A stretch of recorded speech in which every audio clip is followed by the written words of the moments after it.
Good morning my dear student. मैं Nitish sir आप लोगों के लिए फिजिक्स का अगला वीडियो लेके आया हूँ। ये वीडियो 5 है।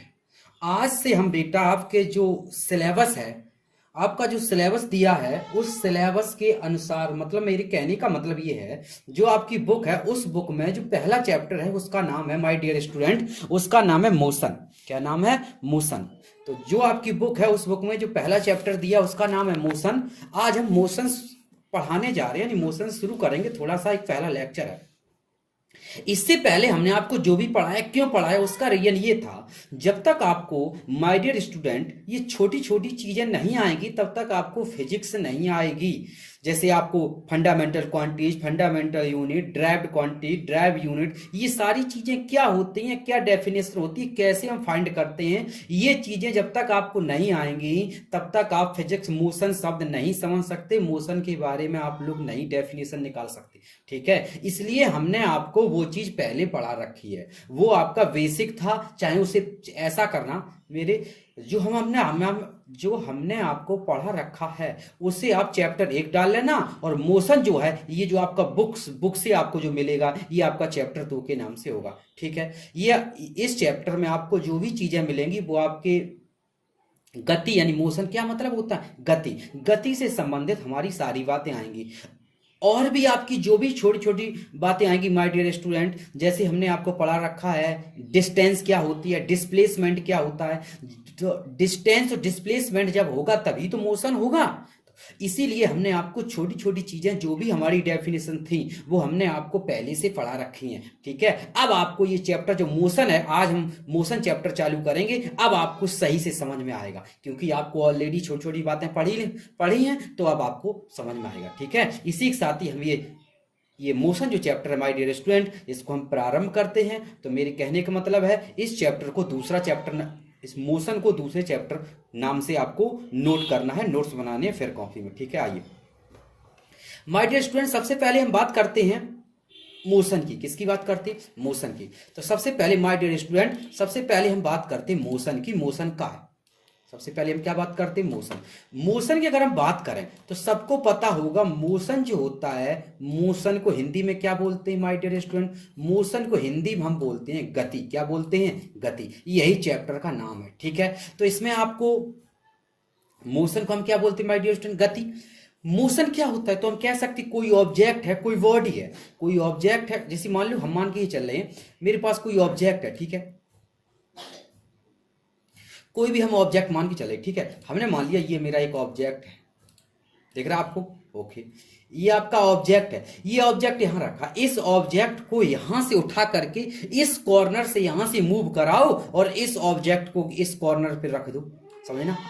ये जो ऑब्जेक्ट था, इस ऑब्जेक्ट को आप इस कॉर्नर, इस ऑब्जेक्ट को दूसरे कॉर्नर, इस ऑब्जेक्ट को इस कॉर्नर से मूव करा के इस कॉर्नर पे रख दो।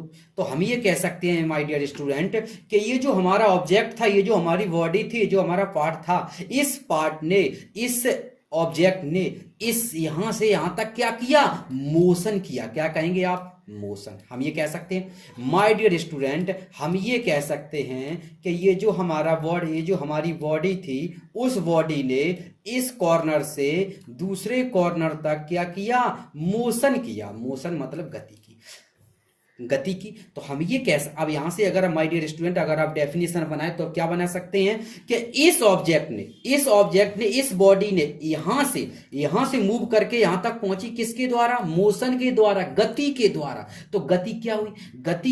गति एक ऐसा एक्शन है जिसके द्वारा किसी बॉडी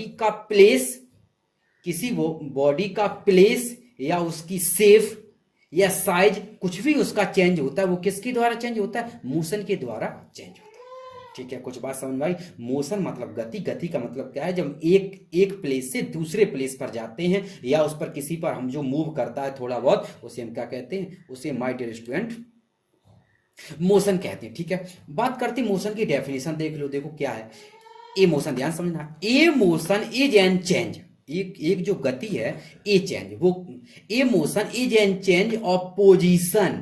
हमने बताया था अभी, माय डियर स्टूडेंट अभी बताया था कि कोई ऑब्जेक्ट है, अगर आपका इस कॉर्नर पे रखा, इस कॉर्नर पे रखा है, इस कॉर्नर से जाकर के नहीं, राइट कॉर्नर से जाकर के लेफ्ट कॉर्नर पहुंच गया, तो इसका मतलब उसने क्या किया, अपनी पोजीशन को चेंज किया। वही देखो डेफिनेशन है, a motion is an change and position of an object with respect to its surrounding.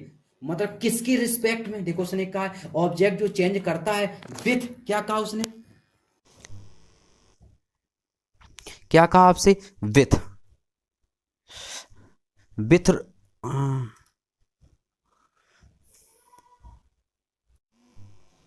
हाँ, जैसा कि हम बात कर रही थी माय डियर स्टूडेंट, किसकी बात कर रही थी, हम यहां की बात कर रहे, ठीक है।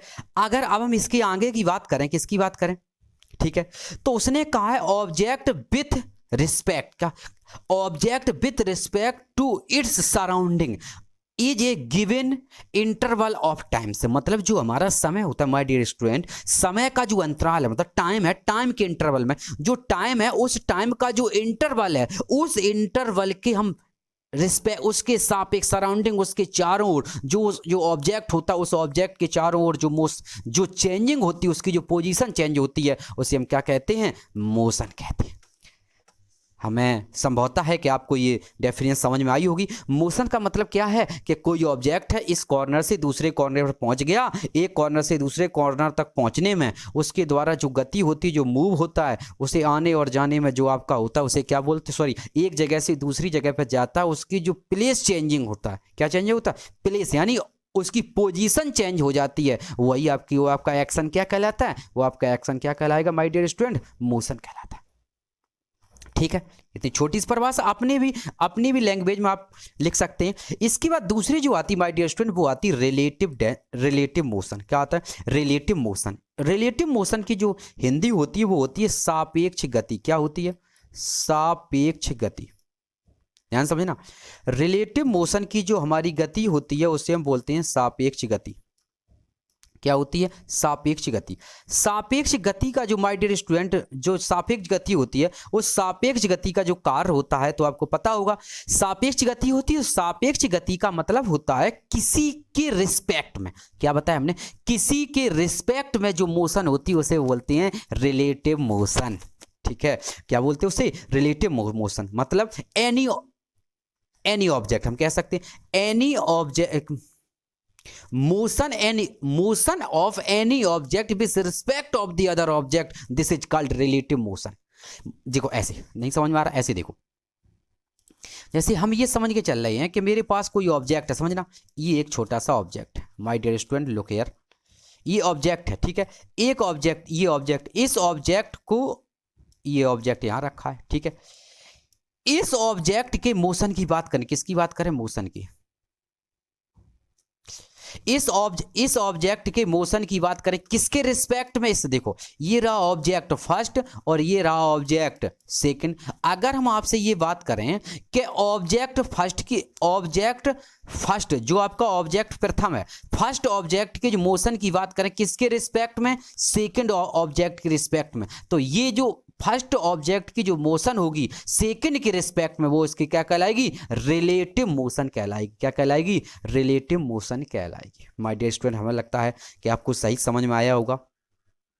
ठीक है, अब इसको थोड़ा सा और देखते हैं, हमें लगता है अभी क्लियर नहीं हुआ। ठीक है, इसी को देख लो। देखो हम रिलेटिव इसकी बात करें, रिलेटिव बात करें, देखो जैसे मान लो आपने दो चीजें देखी होंगी, देखो जैसे हम ऐसे समझाएं, ट्रेन की बात करें, एक ट्रेन इधर से आ रही है, ठीक, इसकी स्पीड है v1, समझना, दूसरी ट्रेन इधर से आ रही है, दूसरे न्यूमेरिकल, ये आपने मैथ में लगाए होंगे, मैथ में ऐसे करके ऐसे क्वेश्चन होते हैं। ठीक है, समझना ध्यान से, ये एक ट्रेन आपकी इधर से आ रही है जिसकी स्पीड है v1, और एक ऑब्जेक्ट एक ट्रेन आपकी लेफ्ट साइड से आ रही है जिसकी स्पीड है v1, दूसरी ट्रेन आपकी राइट साइड से आ रही है जिसकी स्पीड है v2। अगर हम आपसे ये पूछे इसकी रिलेटिव मोशन बताओ, मतलब सापेक्ष चाल, जैसे हम सापेक्ष गति पढ़ रहे हैं, जैसे रिलेटिव मोशन, इसी प्रकार एक और शब्द आपने पढ़ा होगा, उसे बोलते हैं रिलेटिव स्पीड। क्या बोलते थे, रिलेटिव स्पीड। तो रिलेटिव स्पीड देखो, रिलेटेड स्पीड, ठीक है, relative speed, related speed relative speed की अगर हम बात करें, समझना, रिलेटिव स्पीड की बात करें, क्योंकि एक इधर से आ रही इसका नाम है v1 और एक आपकी इधर से आ रही ट्रेन जिसका नाम है जिसकी स्पीड है v2। अगर हम आपकी इस रिलेटेड स्पीड की बात करें तो हमें हमेशा याद रखना, जब दो ऑब्जेक्ट अपोजिट डायरेक्शन मूव करते हैं, जब दो ऑब्जेक्ट अपोजिट डायरेक्शन में मूव करते हैं उस समय उनकी जो रिलेटिव स्पीड होती है वो होती है अंतर के बराबर, यानी v1 माइनस v2, यही तो होगी रिलेटिव स्पीड। लेकिन यदि हम मान लें दो ऑब्जेक्ट हैं और दोनों एक ही डायरेक्शन मूव कर रहे हैं, ये भी इधर डायरेक्शन मूव कर रहा और दूसरा एक और है वो भी इसी डायरेक्शन मूव कर रहा, जब दोनों, देखना कैसे, दोनों मूव कर रहे, यहां पर प्लस लगाना, क्या लगाना है, प्लस। तो इनकी रिलेटिव डेंसिटी क्या होती है, गलत हो गया, जब दो अपोजिट डायरेक्शन में होते हैं तो इनकी स्पीड आपस में क्या होती हैं, जुड़ती हैं, क्योंकि वो दोनों जो ऑब्जेक्ट हैं वो अपने द्वारा कितनी डिस्टेंस अचीव करेंगे, वो दोनों की जो स्पीड है उस स्पीड के एडिशन के इक्वल, एडिशन जो होगी दोनों की स्पीड और इनटू टाइम, दोनों की स्पीड जोड़ एडिशन कर लेंगे, सम कर लेंगे और इनटू टाइम का मल्टीप्लाई कर देंगे तो उनके द्वारा तय की गई दूरी अर्थात उनके द्वारा तय की गई कुल डिस्टेंस अचीव आ जाएगी। ठीक है, लेकिन यदि दो ऑब्जेक्ट एक ही डायरेक्शन जा रही तो उनकी रिलेटिव जो स्पीड होगी वो होगी v1 माइनस v2। बस यहां से ये दो बातें लिख लो, जब दो ऑब्जेक्ट अपोजिट डायरेक्शन होते हैं तो उनकी स्पीड जुड़ती है और जब दो ऑब्जेक्ट एक ही डायरेक्शन होते हैं तो उनकी स्पीड घटती है। ठीक है, यही आपका रिलेटिव डेंसिटी हो गया। एक और समझ लो, एक और तरीका से कैसे, देखो, जैसे मान लो हम आपको बता रहे, आप किसी ट्रेन में बैठे हैं, तो ट्रेन में जब आप बैठे हैं तो ट्रेन में बैठे हुए आप जा रहे हैं, अगर उस ट्रेन में बैठा कोई दूसरा व्यक्ति, ध्यान समझना, समझ में आ जाएगा, रिलेटिव मोशन यहां से क्लियर हो जाएगी आपकी। आप ट्रेन में बैठे हैं, ट्रेन में बैठ करके आप जा रहे हैं, उस ट्रेन में एक दूसरा व्यक्ति बैठा, उस व्यक्ति से किसी, मतलब आप जा रहे हैं, जो आपका दूसरा व्यक्ति उस ट्रेन में बैठा, मतलब दूसरा जो पर्सन था, उस सेकंड पर्सन से किसी तीसरे पर्सन ने पूछा, सेकंड पर्सन से किसी थर्ड पर्सन ने ये पूछा कि भैया जो ये फर्स्ट पर्सन बैठे हैं, आप जब बैठे थे तो आपके बारे में उसने उनसे कहा कि भैया ये जो ट्रेन में बैठे हैं, ये ट्रेन में जा रहे हैं, बताओ ये कैसे गति की अवस्था में या विराम अवस्था में, ध्यान समझना, गति की अवस्था में या विराम अवस्था में। तो उसने कहा मतलब रेस्ट पोजीशन में है या मूव वाली पोजीशन में है, मोशन में है, मतलब मोशन पोजीशन में है या रेस्ट पोजीशन में। तो उस सेकंड वाला व्यक्ति थर्ड वाले व्यक्ति से क्या कहेगा, सेकंड वाला पर्सन जो होगा थर्ड पर्सन से माय डियर स्टूडेंट यही तो कहेगा कि ये रेस्ट पोजीशन, क्यों, क्योंकि उस ट्रेन के डिब्बे में आप तीनों लोग एक साथ बैठे हो, क्योंकि आप लोग कहीं पर मूव तो नहीं कर रहे हो, तो आप कौन सी पोजीशन हुए,